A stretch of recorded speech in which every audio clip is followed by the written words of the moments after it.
Naam, jina langu naitwa Ahidi Jairus Sinene, ni balozi wa mazingira Tanzania. Leo tupo hapa Dodoma, jiji la Dodoma, mkoa wa Dodoma, katika shule ya sekondari Umonga. Shule hii ninayo historia nayo kubwa toka utumishi wangu nimeanza. Kwa hiyo hapa leo nipo kama balozi wa mazingira Tanzania.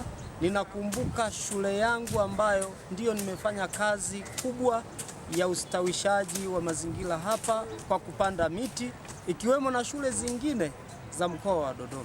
Kwa hiyo hivi leo tumeleta miti zaidi ya 100 na wataendelea kupanda, lakini sisi tutaendelea kupanda hii miti ambayo ipo hapa ya matunda na ya kimvuli, ili watoto wetu hawa kuboresha lishe shuleni, lakini kuwa na afya bora wanapokuwa wanatekeleza jukumu la ujifunzaji na ufundishaji kwa walimu. Kwa hiyo nitoe rai kwa ndugu zangu, kwa jamii na taasisi mbalimbali kuzitumia mvua hizi vizuri katika kutunza mazingira. Mazingira ni kila kitu. Mazingira ni ibada kama zilivyo ibada zingine. Tukiyatunza mazingira, tutakuwa tumeheshimu na uumbaji wa kimungu. Hivyo bustani hii tunapaswa sisi sote tuitunze. Bila kufanya hivyo ni kutenda dhambi kama watenda dhambi wengine.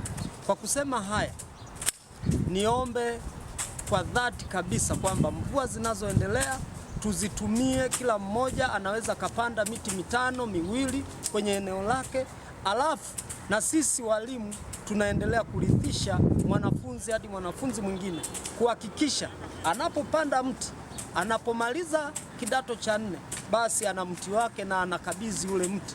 Inakuwa ni CV nzuri sana katika maisha yake.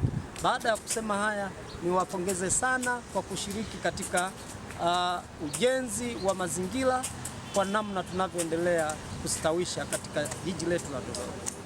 Naitwa Mwalimu Emmanuel Isaac Maiseli, makamu mkuu wa shule ya sekondari Umonga, shule ambayo inapatikana hapa Dodoma jiji. Kikubwa ni mshukuru sana balozi wa mazingira Tanzania, Mwalimu Jairus Ahidi Sinene, kwa kutuletea miti, na tunaahidi kwamba miti hii basi tutaitunza na hatimaye tutaendelea kutunza mazingira, kwa sababu miti ndiyo chanzo cha kuvutia mvua, matunda na kadhalika. Kwa hiyo mimi sina mengi ya kusema. Ninamshukuru tu sana balozi na naomba aendelee kutuletea miti mingine kwa wakati mwingine. Asante sana. Kwa majina anaitwa Moses Prosperous Daudi, kwa kidato nipo form 4A. Namshukuru balozi Mwalimu Sinene kwa kutuletea miche hii hapa, ili shule yetu ipendeze vizuri. Asante.